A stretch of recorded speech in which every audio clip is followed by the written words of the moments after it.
August 1st, 1914, Germany declares war on Russia. And a sudden feeling of unity came to the divided nation. The Tsar swore he would never make peace while one foreign soldier remained in Mother Russia. The people cheered him. They knelt to receive his blessing, and many of them called him a great father of his people. The patriotic fever, which was shaking every warring nation of Europe, also gripped Russia.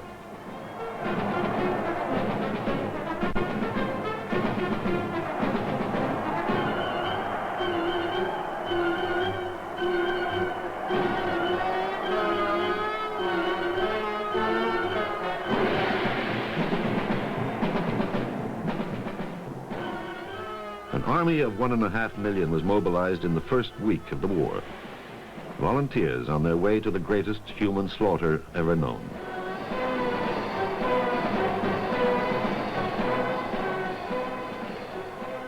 On the bleak battlefields of Eastern Europe, 1 man out of every 2 was to become a casualty. The dead, often unburied, and the wounded left to freeze in their own blood.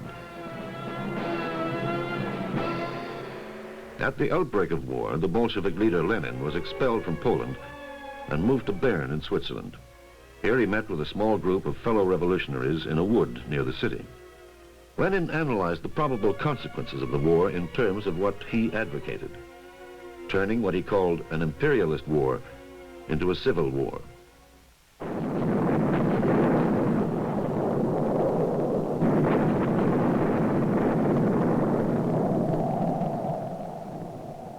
But it was still very early in the war, and the only effect of Lenin's urging fell on the Bolshevik members of the National Assembly. They were arrested for opposing the war, convicted of high treason, and exiled to Siberia. Everyone thought Russia's vast armies would steamroller across Europe, but they were poorly equipped and badly led. Hindenburg, the German commander, inflicted a classic defeat on the Russians at Tannenberg in the first month of the war.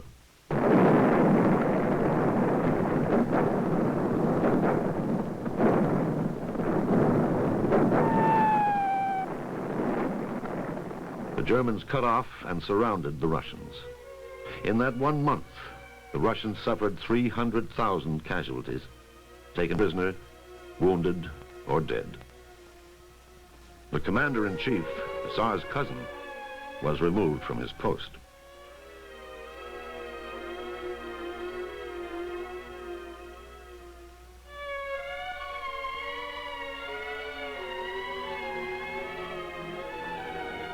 The Tsar himself took over, but the defeats continued. However, the war minister felt that if commanders were faulty, the soldiers could always place their trust in a higher power.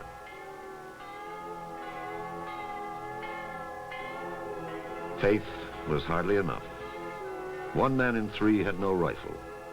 Many hadn't even boots.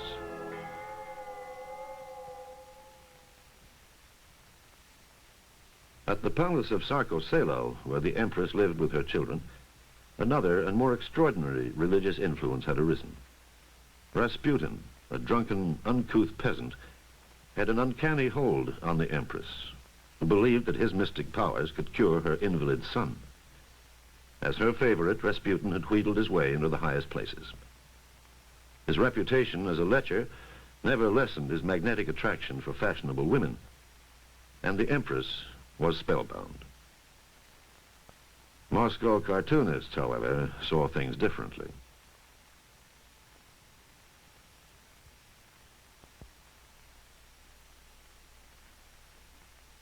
Under Rasputin's influence, the Empress wrote long and prodding letters to her husband at the front, alternately expressing sympathy for his heavy burden and admonishing him to spend as much time as he could with his troops, which he did.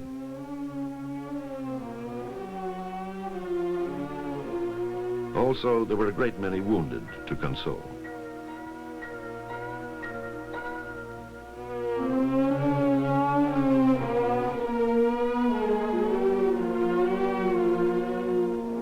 The Empress set up her own military hospital near St. Petersburg.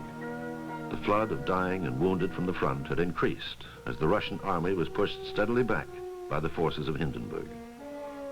and the reversals of war increased the popular feeling against Grigory Rasputin.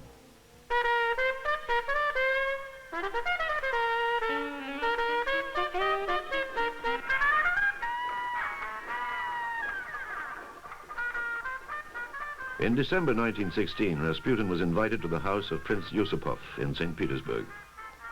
And while his aristocratic friends played Yankee Doodle Dandy on the gramophone, he was murdered.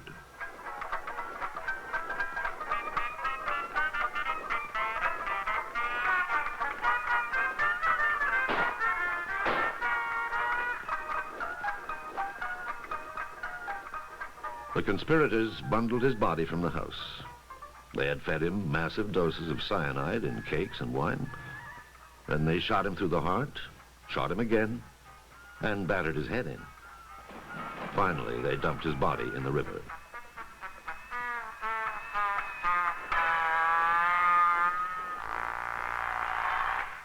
The Russian winter of 1916 was one of the coldest ever. Transport was disorganized and power supplies were cut. Bread was hard to find because flour was scarce. The lack of consumer goods and inflation made peasants reluctant to sell their grain.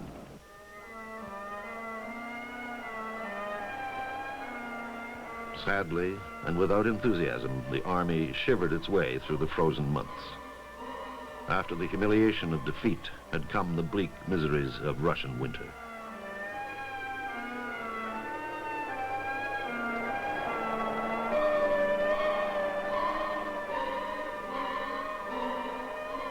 The broken armies could only endure, wait for spring, and clear away their dead.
At home, even the meager war rations failed to get through to the cities, and the people's rumbling discontent erupted into the streets.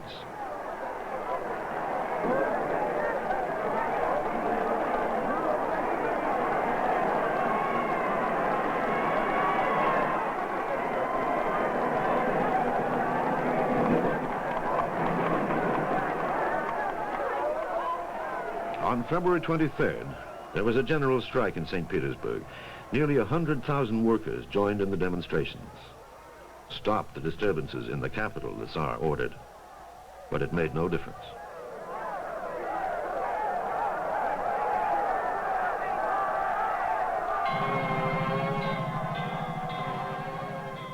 Four days later, the garrison of the city threw in their lot with the strikers, and most of those who mutinied were regular soldiers.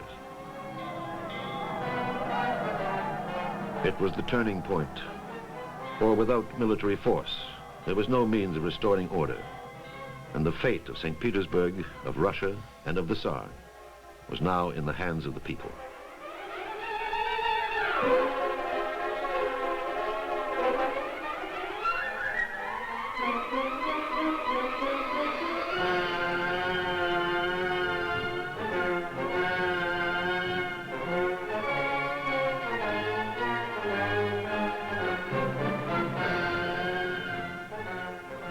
In a desperate search for leadership, the demonstrators marched to the National Assembly. In the same building, a council of workers and soldiers was already sitting, a new Soviet. and from this day it functioned as a rival to the Assembly. Alexander Kerensky, a 35-year-old lawyer, was a member of both the Assembly and the Soviet. He was a gifted orator, and his eloquent appeal for a democratic regime made him a public idol.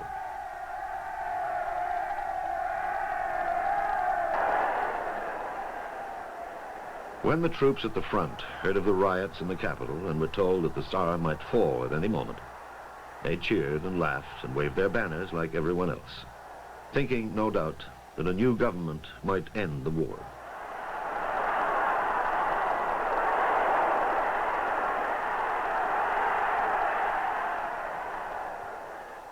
On March 2nd, 1917, the last of the Romanovs fell. Without even a show of resistance, Nicholas signed the instrument of abdication. The English novelist William Gerhardy comments. He was very obdurate, and so he had to abdicate. And the members of the Duma boarded his train at the siding, Pskov, and demanded his abdication. And he had to agree. There was nothing else he could do. And what was so tragic was that the official document of abdication contained all his marvelous titles. It began with "We, Nikolai II Alexandrovich, sovereign emperor and autocrat of all the Russias, Tsar of Poland, great prince of Finland and Lithuania, and Tsar of Siberia, Tsar of Pskov." And so it went on, and etc., etc., and ruler and hospodar of many other lands, to all our faithful subjects. But actually he had very few faithful subjects left. And when he left headquarters for the capital, all his courtiers were leaving him surreptitiously. They were sort of dropping off at obscure stations, and he arrived all by himself, and he fell into his consort's arms, weeping, because he felt that he'd been terribly humiliated. And of course nobody wanted the Tsar by then, but he actually said to his consort, he said, "Now if the whole of Russia went down on its knees to me and asked me to return, I would not do it." On the day of the abdication, Alexander Kerensky was photographed in the grounds of the royal palace. The leader of a group of middle-class idealists, he was loudly applauded by the masses whose champion he felt himself to be. And he spoke triumphantly of the miracle that had happened, the transformation of slaves into free men.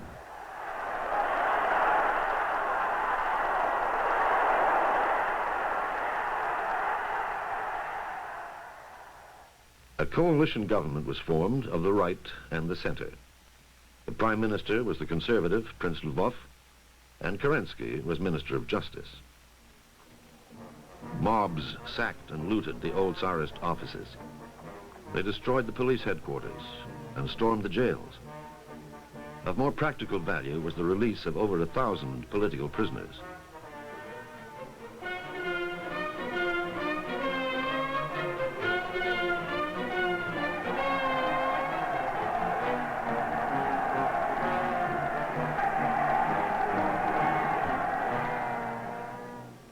A young man called Molotov came home from a long Siberian exile. So did another, Stalin, the man of steel.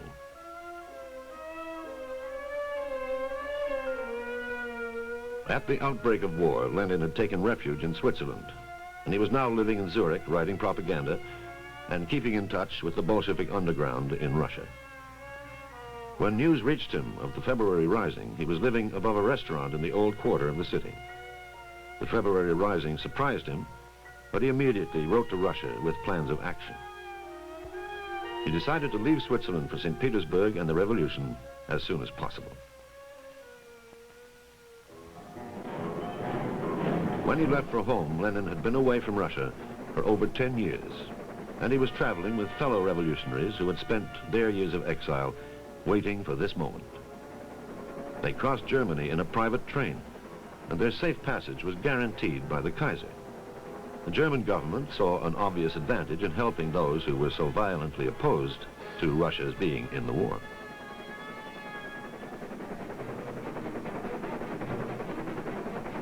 From Germany, the exiles took the Baltic ferry to Trelleborg in Sweden, and then on to Stockholm. There was just time for Lenin to stop for a new pair of shoes, and for someone to take this photograph, a group of revolutionaries hurrying to catch up with the revolution. Then they rushed north again through Finland. At last, on April 3rd, 1917, the long exile was over. 8 days after leaving Switzerland and 6 weeks after the February Rising, Lenin arrived at St. Petersburg. A large crowd met him at the station, and many of them must have expected him to congratulate them on a revolution they believed was won. But for Lenin, the real revolution was still in the future. The day after his return to Russia, Lenin addressed the Soviet in the Tauride Palace, and he surprised his audience with a bitter attack on the government. He claimed that most of the Russian Social Democrats had betrayed socialism, that in order to build the world over again, the workers and the poverty-stricken peasants had to take power, had to bring about the greatest workers' revolution in human history. It is time, he said, to cast off the old dirty shirt and put on a new one. 4 weeks later, Leon Trotsky arrived from New York. For the past 12 years, he and others had opposed Lenin on some issues, supported him on some. In August, he joined the party, and his brilliance as orator and organizer were to make him the second party chief. For a time, the new government seemed to be losing ground. At the end of April 1917, 30,000 soldiers and most of the civilian population of St. Petersburg marched with slogans opposing the war. On May Day, the demonstration continued. The people were enjoying a newly won freedom of speech, and now they used it to call for the overthrow of the government which had granted it. On the battlefields, the Bolshevik peace slogans had immediate appeal. They sent agitators among the troops, and sometimes even persuaded them that the enemy soldiers were really their brothers. The government, unnerved by army mutinies, made Kerensky Minister of War. Calling for confidence and discipline from the troops, he assured the Allies that Russia would continue to fight. An American delegation welcomed this assurance. The British also came and were duly impressed when Kerensky told them that anti-Bolshevik demonstrations were taking place in the capital, with banners which said, "Russia is not a frog for the experiments of Lenin." How wrong that statement was.